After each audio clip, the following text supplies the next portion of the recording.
Hi అండి, నమస్తే. నేను మీ భార్గవి. వెల్కమ్ బ్యాక్ టు అమ్మ చేతి వంట. ఈరోజు వీడియోలో కస్టర్డ్ పౌడర్తో టేస్టీగా సాఫ్ట్గా క్రీమీగా ఐస్ క్రీమ్ని ఇంట్లోనే ఎలా చేసుకోవచ్చో చూపించబోతున్నాను. సమ్మర్లో ఎక్కువగా ఇంట్లో ఐస్ క్రీమ్స్ని ట్రై చేస్తూ ఉంటాం కదా. ప్రీవియస్ వీడియోస్లో ఎన్నో ఫ్లేవర్స్లో మనం ఐస్ క్రీమ్స్ని చేసుకున్నాము. ఈ కస్టర్డ్ ఫ్లేవర్లో కూడా ఒకసారి ఐస్ క్రీమ్ని ఇంట్లో ట్రై చేయండి. అందరూ కూడా బాగా లైక్ చేస్తారు. సో లేట్ చేయకుండా ఈజీగా చేసుకునే ఈ కస్టర్డ్ ఐస్ క్రీమ్ ఎలా చేసుకోవాలో చూసేద్దాం. ఫస్ట్ ఒక హాఫ్ లీటర్ దాకా పాలని ఒక గిన్నెలోకి వేసుకుని స్టవ్ మీద పెట్టండి. ఈ పాలని పొంగొచ్చేంత వరకు మరిగించుకోండి. ఈలోపు మరొక చిన్న బౌల్ తీసుకుని అందులోకి 2 టేబుల్ స్పూన్స్ దాకా కస్టర్డ్ పౌడర్ తీసుకోండి. నేను ఇక్కడ వెనీలా ఫ్లేవర్లో ఉండే కస్టర్డ్ పౌడర్ తీసుకున్నానండి. మీరు ఏ ఫ్లేవర్లో ఉన్న కస్టర్డ్ పౌడర్ అయినా యూస్ చేసుకోవచ్చు. అలాగే కస్టర్డ్ పౌడర్ని ఇంట్లోనే ఎలా చేసుకోవచ్చో కూడా చూపించాను. ఆ లింక్ కావాలంటే డిస్క్రిప్షన్ బాక్స్లో ఇస్తాను, ఒకసారి చూడండి. సో 2 టేబుల్ స్పూన్ల కస్టర్డ్ పౌడర్కి పావు కప్పు దాకా పాలను వేసుకోండి. పాలు వేసి ఉండలు లేకుండా బాగా మిక్స్ చేసుకుని పక్కన పెట్టుకోండి.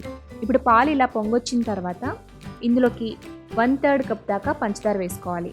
అంటే పావు కప్పు కన్నా ఒక 2 టేబుల్ స్పూన్ ఎక్స్ట్రా పంచదార వేసుకోవాలన్నమాట. సో పంచదార అంతా కరిగేంత వరకు కూడా మీడియం ఫ్లేమ్లో పెట్టుకుని బాగా కలుపుకుంటూ మిక్స్ చేసుకుంటూ మెల్ట్ చేసుకోండి.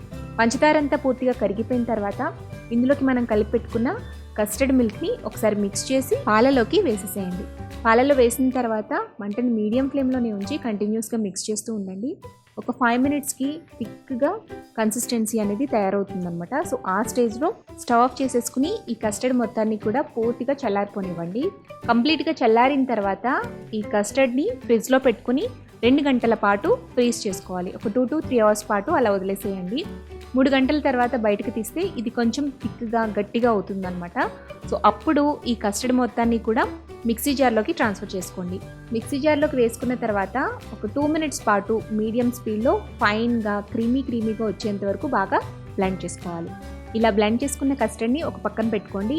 ఇప్పుడు ఒక బౌల్ తీసుకుని అందులోకి పావు కప్పు దాకా విప్పింగ్ క్రీమ్ పౌడర్ని వేసుకోండి. మీరు విప్పింగ్ క్రీమ్ని కూడా వాడుకోవచ్చు పౌడర్కి బదులుగా. నా దగ్గర పౌడర్ ఉంది కాబట్టి ఈ పౌడర్తోనే నేను ఐస్ క్రీమ్ని ప్రిపేర్ చేస్తున్నాను. అలాగే మీరు ఈ ప్లేస్లో ఫ్రెష్ క్రీమ్ కూడా వాడుకోవచ్చండి. బట్ ఫ్రెష్ క్రీమ్ కన్నా కూడా మీకు క్రీమీ టెక్స్చర్ రావాలి అంటే విప్పింగ్ పౌడర్ కానీ విప్పింగ్ క్రీమ్ కానీ వాడుకుంటే క్రీమీ టెక్స్చర్ అనేది వస్తుందన్నమాట ఐస్ క్రీమ్కి. సో విప్పింగ్ పౌడర్ని బౌల్లోకి వేసుకున్న తర్వాత ఇందులోకి మనం బ్లెండ్ చేసుకున్న కస్టర్డ్ మిక్స్ని కూడా వేసేసేయండి. మొత్తం వేసేసి బీటర్తో బాగా ఒక 5 నుండి 10 నిమిషాల పాటు బీట్ చేసుకోవాలి. ఇలా ఒక 5 to 10 మినిట్స్ పాటు బాగా బీట్ చేసుకున్న తర్వాత థిక్ కన్సిస్టెన్సీ వస్తుంది. సో ఐస్ క్రీమ్ మిక్స్ అనేది మనకి రెడీ అయిపోతుంది. ఇన్ కేస్ మీ దగ్గర బీటర్ కనుక లేకపోతే బీటర్ ప్లేస్లో మీరు మిక్సీ జార్ని కూడా యూజ్ చేసుకోవచ్చు. నేను ఇందులోకి ఎక్స్ట్రా వెనీలా ఎసెన్స్ అనేది యాడ్ చేయలేదండి. ఎందుకంటే నేను తీసుకున్న కస్టర్డ్ పౌడర్లోని వెనీలా ఎసెన్స్ ఉంటుంది, అలాగే విప్పింగ్ పౌడర్లో కూడా వెనీలా ఎసెన్స్ ఉంటుందన్నమాట. సో అందుకని నేను ఎక్స్ట్రా యాడ్ చేయలేదు.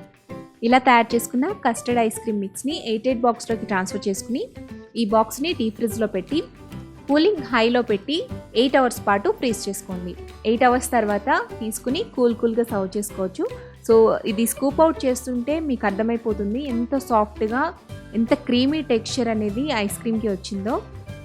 అంతేనండి, కూల్గా టేస్టీగా క్రీమీగా ఉండే కస్టర్డ్ ఐస్ క్రీమ్ రెడీ అయిపోయింది. ఇది మనం ప్లెయిన్గా చేసుకున్నాం కదా. సో ఇందులోకి మీరు కావాలంటే టూటీ ఫ్రూటీ యాడ్ చేసుకోవచ్చు, డ్రై ఫ్రూట్స్ యాడ్ చేసుకోవచ్చు. మీకు నచ్చినట్టుగా ఐస్ క్రీమ్ని ప్రిపేర్ చేసుకోవచ్చు. సో కస్టర్డ్ ఐస్ క్రీమ్ని నెక్స్ట్ టైం ఇలా ఒకసారి ట్రై చేసి చూడండి. చాలా టేస్టీగా కుదురుతుంది. ట్రై చేశాక మీకు ఎలా వచ్చిందో నాకు కామెంట్ చేయడం మర్చిపోవద్దు.